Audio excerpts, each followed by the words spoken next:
We begin this hour with breaking news from the United Kingdom. British Prime Minister Keir Starmer says his country will recognize a Palestinian state this September unless Israel meets certain conditions. France made the same pledge last week. Here's Starmer speaking just a short time ago. I've always said that we will recognize a Palestinian state as a contribution to a proper peace process at the moment of maximum impact for the two-state solution.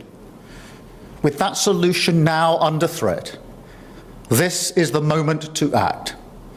So today, as part of this process towards peace, I can confirm the UK will recognise the State of Palestine by the United Nations General Assembly in September, unless the Israeli government takes substantive steps to end the appalling situation in Gaza, agree to a ceasefire, and commit to a long-term sustainable peace, reviving the prospect of a two-state solution.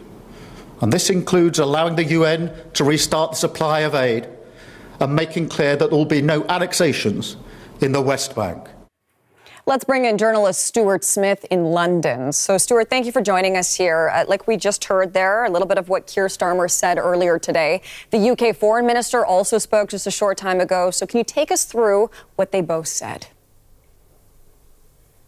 Yeah, so two key things there from the Prime Minister. The first is that this is a conditional recognition of Palestine as a state. Keir Starmer outlining that there will be conditions Israel could meet. That means the UK would not recognise Palestine as a state. But the next thing to note is that was a very long list on issues that Israel is firmly against or believes are not issues as of themselves. For example, Israel still does not say that there is a starvation situation in Gaza. On other issues, for example, when it comes to annexation in the West Bank, Israel says that's not something it's doing. The point being that this seems very unlikely to happen right now, which is what UK government officials will be aware of. The reason the Prime Minister says he's making the recognition of Palestine as a state as a condition, which might at first glance seem quite odd, is he says he wants to use that as a leverage point. What he wants, he says, to achieve right now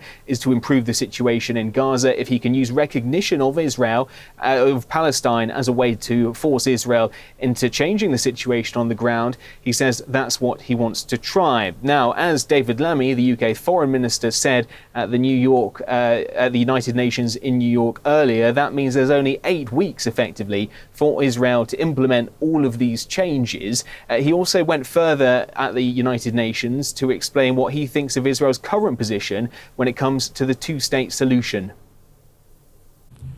Let me be clear. The Netanyahu government's rejection of a two-state solution is wrong. It's wrong morally and it's wrong strategically. It harms the interests of the Israeli people, closing off the only path to a just and lasting peace. And that is why we are determined to protect the viability of a two-state solution.